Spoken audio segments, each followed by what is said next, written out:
growing up and in my industry, I thought beauty was obviously external, right? It was how you physically looked, how much I weighed, how much work I was doing on myself, like my makeup, my everything. I thought that beauty was just what people could see.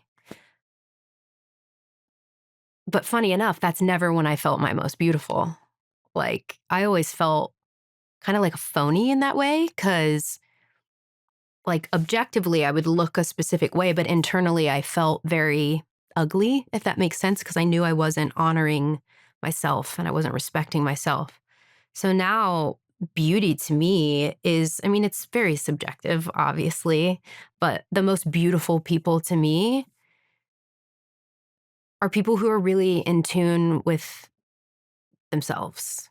And that's an energy, right? Like there could be someone that walks into a room that some people might not look twice at, but like if you're met with that like really warm, high frequency energy, like that stops you in your tracks. And beauty really is internal.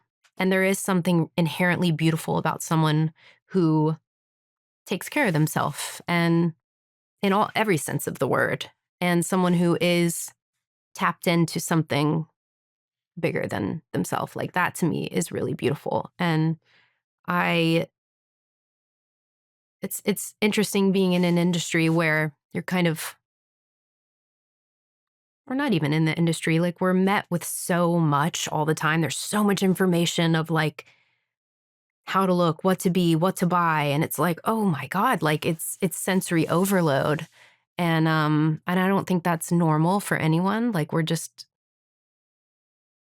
how are we supposed to like really figure out who we are when we're met with all of that? Anyway, I'm getting sidetracked on that, but beauty to me is way more internal now, and I feel the most beautiful honestly, like when I'm alone. I know that sounds crazy, but sometimes I just get so moved by how at peace I am in my life. And I struggled a lot with, as I'm sure a lot of women and men do. Like I put a lot of pressure on myself a lot of my life for the way I physically looked. And to be at peace with how God made me and how I am is a good feeling. That just has taken so much pressure off of my plate just to like have full true acceptance in that way. Evolving, of course. But yeah.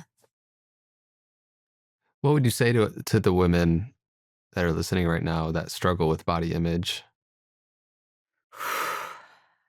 It's tough, because I can always give my 2 cents or advice, but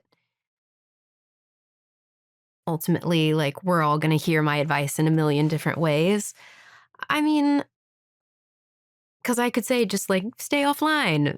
But it's not as easy as that, right? Like, I think finding true acceptance of self, um, that's a unique journey to everyone. I mean, I would say, like, remove the things that don't fulfill you.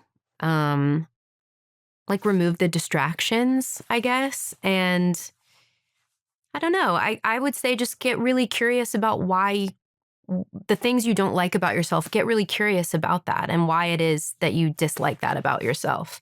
And I'm willing to bet it has nothing to do with how you physically look. Like when I would physically feel insecure about something, it wasn't really about my skin or I used to hate being short. I used to hate it more than anything.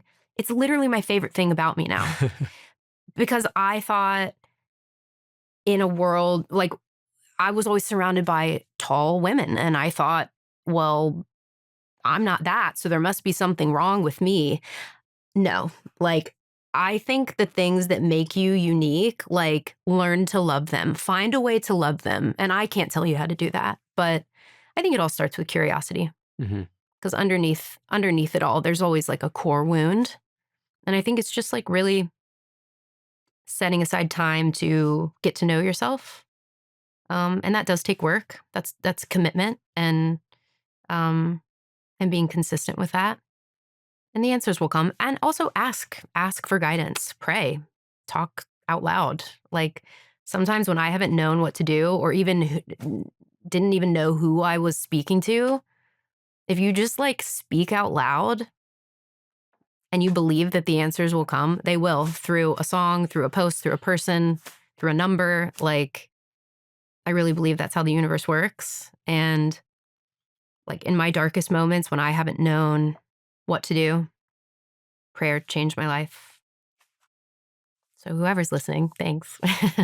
Okay, so I'm 36. I'm not married and I don't have kids.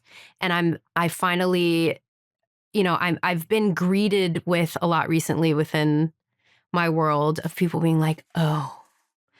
And I just feel like there's a lot of women who probably need to hear that it's okay to not have that at this point in your life. Like I have seen so many people in my life settle down, have kids, have the family, and that's beautiful and that's amazing. And I know that that's a part of my life soon. It isn't yet, but I think that I don't know why I felt called to say that. I do believe that there's big lessons within being alone at this time in your life. There's nothing wrong with it. I think that if you are at a place in your life where you feel alone or you are single, I'm willing to bet you're being called towards something really, really amazing. So to like enjoy the time with yourself and like I feel like maybe the world is trying to tell you something. Does that make sense? Like No, for I sure. feel like society tries to tell us that we need certain things in order to live a fulfilled life, but basically just don't compare your journey to Yeah. anyone else's. Just a note on that because I have a lot of women in my life also who are mid, late 30s, early 40s who I know would be incredible mothers that want to be mothers. Mhm. Not everyone wants to have kids. And the reality of the biological clock for a woman is different than a man's. Yeah. And I'm curious how yeah, I'm just curious. Any other thoughts on like how you navigate that kind of that dance of that yearning and then also like Yeah. not settling for something? Oh, well, that's the thing is like, I'm so comfortable being alone. I love my life. I love the people in my life. I made a commitment to myself that whoever I end up with has got to be really excellent. Like it doesn't mean you don't compromise with someone, but like I want a true partner and someone who can like meet me where I'm at and have an understanding of what I've been through. Um but obviously like yeah, there is the biological conversations that are very valid. But I think it just goes back to I just believe in it'll make sense. I believe in the timing of my life and it'll when it all happens, I'll be like, "Oh, I see why it had to happen that way." Yeah. We put so much pressure on ourselves and on other people um and I don't know if there's really a way to avoid that, but I have found it comforting to have conversations with women who found all of that later in their life. And I know that I wouldn't have been able to handle all of that at a different time in my life. No way. I would have completely, that would have, you know, I wasn't mentally, emotionally, spiritually able to nurture all of that Hmm. then. So, um, yeah, I don't know why I felt called to say that, but I think it's really important. I'm glad yeah, you did yeah, because I think a lot of people can really resonate with that. yeah. One last thing that came up on that front, because I think it's tied in, is like this balance between ambition and surrender of like your masculine and feminine sides when it Mhm. comes to both relationships and career and the things that like you want to bring into this world. What is the conversation you're having with yourself of like how that's evolving? Yeah, I mean, I'm definitely more in my masculine, in the sense that like I'm a go-getter. I want to take action. I want to do. Like I want to provide, and I've had to really learn how to be more in my feminine, and that when I'm in my feminine, my intuition is stronger. Like I let things flow, and I let people come to me, and it really is a dance all the time because that masculine energy is what has made me successful in my career, but it's not necessarily doesn't work for me in romantic relationships. Like So it's been, yeah, that's been an interesting dance in my life for sure, is like finding the balance between the two, because I'm never going to not be a go-getter.